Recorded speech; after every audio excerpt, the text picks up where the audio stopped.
কোটা সংস্কার নিয়ে আপিল বিভাগে শুনানি চলছে, তাকিয়ে পুরো জাতি। হাইকোর্টের রায় বাতিল চাইবে রাষ্ট্রপক্ষ। সুপ্রিম কোর্ট এলাকায় নিশ্ছিদ্র নিরাপত্তা। অনির্দিষ্টকালের জন্য বাড়ল কারফিউর সময়সীমা। বিকেল ৩টা থেকে ২ ঘন্টা শিথিল। মোড়ে মোড়ে সেনাবাহিনীর চেকপোস্ট। আজকাল সাধারণ ছুটি। পরিবহন সংকটে রাজধানীর বাজারে পণ্যের ঘাটতি। একদিনের ব্যবধানে দ্বিগুণ বেড়েছে প্রায় সব ধরনের শাকসবজির দাম। কাঁচা মরিচে অস্থিরতা, ঊর্ধ্বমুখী আলু পেঁয়াজও। প্রধানমন্ত্রীর বেইজিং সফরে বেসরকারি খাতে খুলেছে সম্ভাবনার দুয়ার। বিনিয়োগ আসতে পারে $৪৯০ মিলিয়ন। চীনের বাজারে বাংলাদেশি পণ্যের প্রবেশাধিকার বাড়ার আশা। এবং লোডশেডিংয়ে চরম ভোগান্তিতে ময়মনসিংহ অঞ্চলের ৫০ লাখ গ্রাহক। আরও করুণ অবস্থা গ্রামাঞ্চলে। গ্যাস সংকটে সরবরাহ হচ্ছে রেশনিং পদ্ধতিতে, বলছে পিডিবি।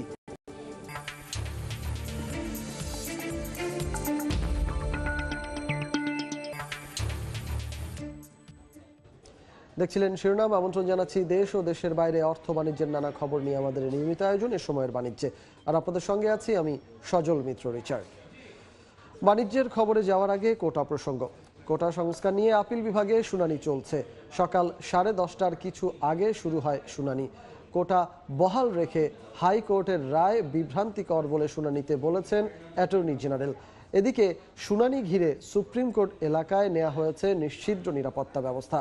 হাইকোর্ট থেকে বিস্তারিত জানিয়েছেন আতাউর কাউসার। চলতি সময়ের অন্যতম একটি গুরুত্বপূর্ণ বিষয় হচ্ছে কোটা। সেই কোটার বিষয়ে আজ আপিল শুনানি চলছে হাইকোর্টে। এই কোটার বিষয়ে যদি একটু বলতে হয়, 2018 সালে ছাত্রদের আন্দোলন এবং দাবির মুখে কোটা বাতিলে একটি পরিপত্র জারি করেছিলেন বাংলাদেশ সরকার। তার বিরুদ্ধে আবার আপিল করেছিলেন 2 জন সংক্ষুব্ধ ব্যক্তি। তাদের আপিলের প্রেক্ষিতে গত কিছুদিন আগে হাইকোর্ট থেকে একটি রায় হয়। সেই পরিপত্রটি বাতিল চেয়ে, অর্থাৎ কোটা আবার পুনর্বহাল হয়, যার প্রেক্ষিতে আবারও আন্দোলনে নেমেছিলেন শিক্ষার্থীদের আন্দোলনে নামার পরে সরকার যেহেতু আপিল বিভাগে একটি আপিল করেছিলেন, এই পরিপত্র বাতিলের যে রায় হয়েছে হাইকোর্টে, সেই রায়ের বিরুদ্ধে একটি আপিল করা হয়েছিল এবং সেই আপিলের প্রেক্ষিতে সর্বপ্রথম 4 সপ্তাহের একটি স্থিতাবস্থা জারি করেছিল আপিল বিভাগ।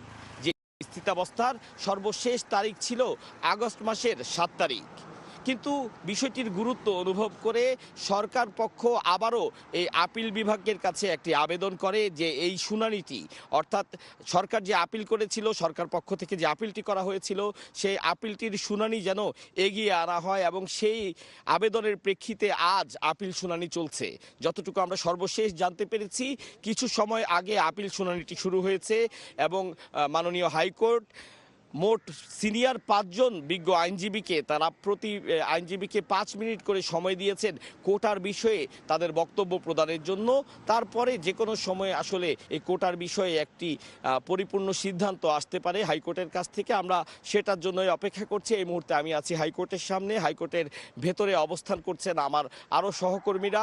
সেখান থেকে সর্বশেষ যে তথ্য তারা আমাদেরকে জানাবেন তা আমরা আপনাদের জানিয়ে দেব। মেয়র হানিফ উড়াল সড়কের কাজলার মোড় থেকে শনি আখড়া ব্রিজ পর্যন্ত নানা স্থানে ফুটে উঠেছে ধ্বংসের চিত্র। ঢাকা চট্টগ্রাম মহাসড়কের উপর ছড়িয়ে ছিটিয়ে আছে পড়ে যাওয়া বিভিন্ন যানবাহন। আজও আইন শৃঙ্খলা রক্ষা বাহিনীর কঠোর অবস্থানের কারণে বিক্ষোভ। কদমতলীর যে আশপাশের যে এলাকা, অর্থাৎ এই যে সড়কটি রয়েছে, সেই সড়কটির আশপাশের যে এলাকা রয়েছে, সেই আশপাশের এলাকা থেকে যারা বিক্ষোভকারী রয়েছেন, আইন শৃঙ্খলা বাহিনীর কঠোর অবস্থান বিক্ষোভকারীরা সরে গেছে। তারপরেও আমরা দেখতে পাচ্ছি যে আজকে দিনের আলো ফোটার সাথে সাথেই এই এলাকার যে ক্ষতচিহ্ন, সেই ক্ষতচিহ্ন উঠেছে। রাস্তার ওপরে ছড়িয়ে ছিটিয়ে আছে পুড়িয়ে দেয়া বিভিন্ন যানবাহন। এছাড়া মেয়র হানিফ ফ্লাইওভারের যে 2টি টোল প্লাজা রয়েছে, সেই 2টি টোল প্লাজায় আগুন দিয়ে পুড়িয়ে দেওয়া হয়েছে। যেই ধরনের নাশকতা করা হয়েছে, যেই ধরনের কার্যক্রম চালানো হয়েছে, সেই কার্যক্রমের ব্যাপক হারে ফুটে উঠেছে ধ্বংসযজ্ঞ। এবং বিভিন্ন রাস্তার ওপরে যে আইল্যান্ড রয়েছে, সেই আইল্যান্ড উপড়িয়ে ফেলা হয়েছে। ইট পাথরের যে টুকরোগুলো রাস্তার ওপরে ছড়িয়ে ছিটিয়ে আছে। আজকে দেখতে পাচ্ছি যে সেনাবাহিনীর অনেকগুলো আর্মড পার্সোনাল ক্যারিয়ার অর্থাৎ এপিসি এখানে প্রস্তুত করা হয়েছে, অনেক টহল টিম এখানে প্রস্তুত করা হয়েছে, সেনাবাহিনীর বিপুল পরিমাণ সদস্য এখানে মোতায়েন করা হয়েছে। এছাড়া রয়েছে পুলিশের সদস্যরা রয়েছেন, র্যাবের সদস্যরা রয়েছেন। আইন শৃঙ্খলা বিঘ্ন হয় এমন কোনো কর্মকাণ্ড তারা আসলে করতে দেবেন না। শনির আখড়া পর্যন্ত এই যে পথটি, সেই পথটি মুক্ত করা হয়েছে। সব মিলিয়ে বলা যায় যে আজকে প্রায় চতুর্থ দিন, এবং এই চতুর্থ দিনে এসে আমরা দেখতে পাচ্ছি যে রাজধানী যাত্রাবাড়ির যে কাজলার মোড় এলাকা কিংবা কদমতলী বা শনির আখড়ার যে এলাকাগুলো রয়েছে সেই এলাকাগুলোতে বেশ থমথমে এবং সাধারণ মানুষের মাঝে আতঙ্ক বিরাজ করছে। তো যাত্রাবাড়ি থেকে এই ছিল আমার হাতে সবশেষ। তোহা খান তামিম, সময় সংবাদ, ঢাকা। দেখছেন এ সময়ের বাণিজ্য। পরিবহন সংকটে রাজধানীর কাঁচা বাজার, চাহিদার বিপরীতে নামমাত্র পণ্য আসায় একদিনের ব্যবধানে প্রায় সব শাকসবজির দাম দ্বিগুণ বেড়েছে বলে জানালেন বিক্রেতারা। চরম অস্থিরতা দেখা দিয়েছে কাঁচা মরিচের দামে, ঊর্ধ্বমুখী আলু পেঁয়াজের বাজারও। কারওয়ান বাজার থেকে বিস্তারিত জানিয়েছেন সহকর্মী কামরুল হাসান সবুজ।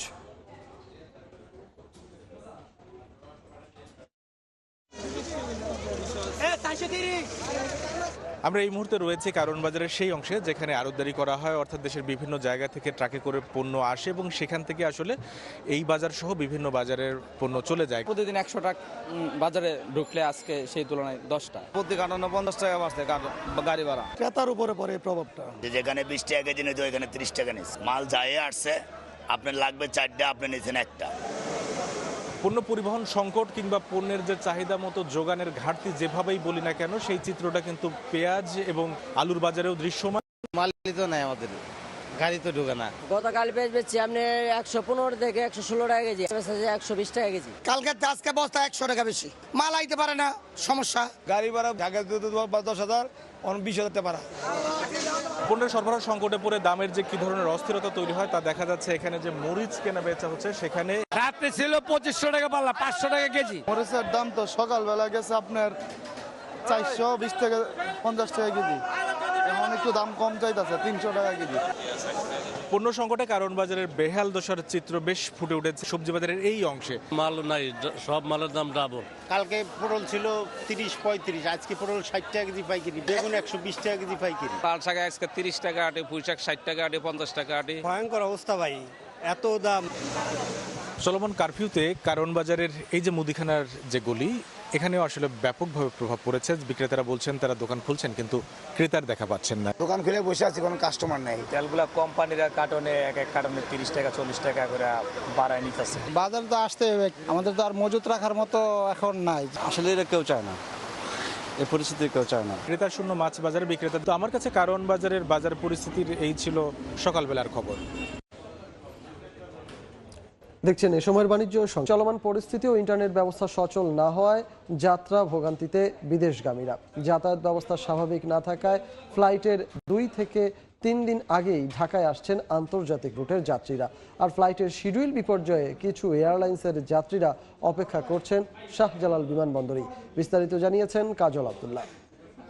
দেশে চলমান সংকট এবং ইন্টারনেট ব্যবস্থা সচল না হওয়ার কারণে ভোগান্তি বেড়েছে শাহজালাল আন্তর্জাতিক বিমানবন্দর সহ বিভিন্ন বিমানবন্দরেই। সেক্ষেত্রে যাত্রী যারা আসছেন তারা কিন্তু সবচেয়ে বেশি ভোগান্তি পোহাচ্ছেন। যারা দূর দূরান্ত থেকে বিভিন্ন পথে প্রান্তরে যানবাহন না পাওয়ার কারণে কিন্তু তারা আরও বেশি সমস্যাগ্রস্ত হয়েছেন। অনেকেই 2 থেকে 3 দিন আগে কিন্তু এখানে অবস্থান করছেন। যাদের টিকিট ছিল, ফ্লাইট ছিল 19 তারিখে, তারাও কিন্তু বিমানবন্দরে এসে অবস্থান করছেন। বিমানবন্দরে বলা চলে যে যাত্রীদের অতিরিক্ত চাপ বেড়েছে। যাদের ফ্লাইট 10 থেকে 12 ঘন্টা পরে কিংবা 2 দিন পরে, তারাও কিন্তু চলমান সংকটের কারণে, পরিস্থিতির কারণে কিন্তু তারা আগেভাগে চলে আসছে। সবচেয়ে বড় ভোগান্তির জায়গা তৈরি হয়েছে এখানে এসে ইন্টারনেট সংযোগ না থাকার কারণে কার্যক্রমগুলো ব্যাহত হচ্ছে। বেশিরভাগই বোর্ডিং পাসগুলো হাতে লিখে অর্থাৎ ম্যানুয়ালি কাজগুলো করতে হচ্ছে সংশ্লিষ্ট এয়ারলাইন্সগুলোকে। বিলম্ব হচ্ছে, ফ্লাইট কোনোটি ক্যান্সেল হচ্ছে, বাতিল হচ্ছে। সেই ফ্লাইটগুলোর জন্য যে পরবর্তীতে বুকিং সিস্টেম, সেটিও কিন্তু ম্যানুয়ালি করতে হচ্ছে। এখানে যে ফ্লাইটগুলোর যাত্রা বাতিল হচ্ছে কিংবা দেরি হচ্ছে সেই ফ্লাইটগুলো সংশ্লিষ্ট এয়ারলাইন্সের অফিসে যেতে হচ্ছে। যদি বলি শাহজালাল এয়ারপোর্ট থেকে কারওয়ান বাজার সৌদি এয়ারলাইন্স এরকম অফিসে যাওয়ার জন্য নির্দেশনা রয়েছে এয়ারলাইন্সের পক্ষ থেকে, কিন্তু কোনো ব্যবস্থা না থাকায় যাত্রীরা কিন্তু আরও ভোগান্তিতে পড়েছেন। শাহজালাল বিমানবন্দরে যে যাত্রা ভোগান্তি কিংবা যাত্রীদের অবস্থান সব কিছু মিলেছিল এ পর্যন্তই। কাজল আব্দুল্লাহ, সময় সংবাদ, ঢাকা। দেখছেন এ সময়ের বাণিজ্য। চলমান অস্থিরতায় দেশের আইটি খাতের ক্ষতি নিয়ে উদ্বেগ জানিয়েছে দেশের তথ্য প্রযুক্তি খাতের 5টি আইটি বাণিজ্য সংগঠন। এক বিবৃতিতে বেসিস, বিসিএস, আইএসপিবিএবি, বাক্য ও ইক্যাব জানায় কোটা সংস্কার আন্দোলনকে কেন্দ্র করে সহিংসতাকারীরা দেশে অস্থিতিশীল পরিস্থিতির সৃষ্টি করেছে। আগুন দেয়ায় ইন্টারনেট সংযোগ বিচ্ছিন্ন হওয়ায় তথ্য প্রযুক্তি সেবা প্রতিষ্ঠান অপূরণীয় ক্ষতির মুখে পড়েছে।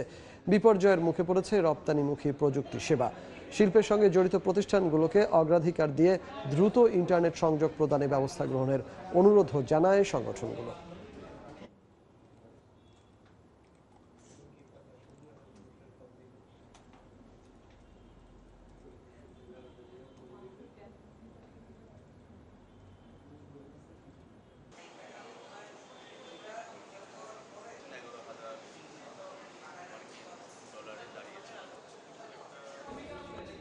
দেখছেন পণ্য হিসেবে ঘোষণা করা হস্তপণ্য, তবে গতি হারিয়েছে হোম টেক্সটাইল, মুখ থুবড়ে পড়েছে চামড়াজাত পাদুকা রফতানি। ফরহাদুর রহমানের রিপোর্ট। বাংলাদেশ রপ্তানি উন্নয়ন ব্যুরো ইপিবির তথ্য 2022-23 অর্থ বছরে জীবন্ত মাছ রপ্তানি হয়েছিল $1,48,00,000। 2023-24 অর্থ বছরে লক্ষ্যমাত্রা ধরা হয় $1,70,00,000। বিপরীতে গেল মে পর্যন্ত 11 মাসেই রপ্তানি আয় ছাড়িয়ে গেছে $2,21,00,000। প্রবৃদ্ধির হিসাবে বছর ব্যবধানে এই আয় বেড়েছে 75.12%। চা রপ্তানিতেও চমক দেখিয়েছে বাংলাদেশ। বছর ব্যবধানে 2023-24 অর্থ বছরে এ পণ্যের রপ্তানি আয় বেড়েছে প্রায় 68%। 2022-23 অর্থ বছরে চা রপ্তানি হয়েছিল $20,34,000 মার্কিন ডলারের। 2023-24 অর্থ বছরে লক্ষ্যমাত্রা নির্ধারণ করা হয় $25,00,000। ইপিবির হিসাব, গেল জুলাই থেকে মে পর্যন্ত 11 মাসে এ খাতের রপ্তানি আয় এসেছে $30,19,000 মূল্যের চা। 2022-23 অর্থ বছরে মশলা জাতীয় পণ্য রপ্তানি হয়েছিল $4,24,00,000। 2023-24 অর্থ বছরে লক্ষ্যমাত্রা ধরা হয় $4,70,00,000। তবে ওই অর্থ বছরের প্রথম 11 মাসেই 33.89% প্রবৃদ্ধি নিয়ে খাতটি ঘরে তুলেছে $5,12,00,000। রোগ ব্যাধি থেকে মুক্তি দিয়ে ভালো রাখতে 2023-24 অর্থ বছরে বেড়েছে ঔষধ শিল্পের রপ্তানিও। গেল অর্থ বছরের প্রথম 11 মাসে 14.32% বেড়েছে এ খাতের রপ্তানি আয়। তবে পিছিয়ে পড়েছে সম্ভাবনার দুয়ার খুলে রপ্তানি বাজারে এগিয়ে চলা চামড়াজাত পাদুকা শিল্প। 2022-23 অর্থ বছরে এ খাতের আয় এসেছিল $70,38,00,000। অথচ 2023-24 অর্থ বছরে জুলাই থেকে মে 11 মাসে এ খাত থেকে রপ্তানি হয়েছে $47,72,00,000 মূল্যের পাদুকা, যা আগের অর্থ বছরের একই সময়ের তুলনায় কমেছে 25.92%। বিশ্ববাজারে দাপট দেখিয়ে আবারও যেন ঘরে ফিরেছে হোম টেক্সটাইল। আগের অর্থ বছরের তুলনায় গেল অর্থ বছরে মে পর্যন্ত এ খাতে রপ্তানি আয় কমেছে 24.29%। আন্তর্জাতিক বাজারে বৈচিত্র্যময় পণ্য রপ্তানিতে যখন নানা চেষ্টা সরকারের, তখন নতুন করে সম্ভাবনা দেখাচ্ছে হস্তপণ্য। 2022-23 অর্থ বছরে হস্তপণ্য রপ্তানি হয়েছিল $2,98,00,000। অথচ 2023-24 অর্থ বছরের 11 মাসে রপ্তানি হয়েছে $3,20,00,000 মূল্যের হস্তশিল্প। বছর ব্যবধানে যা বেড়েছে 19.23%। ফরহাদুর রহমান, সময় সংবাদ, ঢাকা। এ পর্যায়ে শীর্ষ সংবাদগুলো জানিয়ে দিচ্ছি আরেকবার। কোটা নিয়ে হাইকোর্টের রায় বাতিল চাইলেন অ্যাটর্নি জেনারেল। আপিল বিভাগে চলছে শুনানি, চূড়ান্ত সিদ্ধান্ত জানার অপেক্ষায় পুরো জাতি।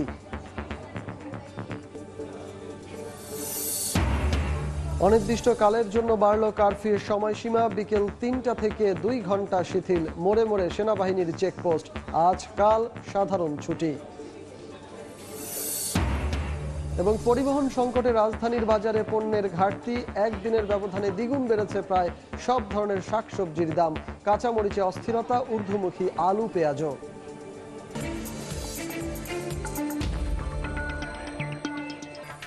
এই ছিল এ সময়ের বাণিজ্যের সময়। সংবাদ নিয়ে ফিরছি কিছুক্ষণ পর। আমি নিজেই, সঙ্গে থাকুন।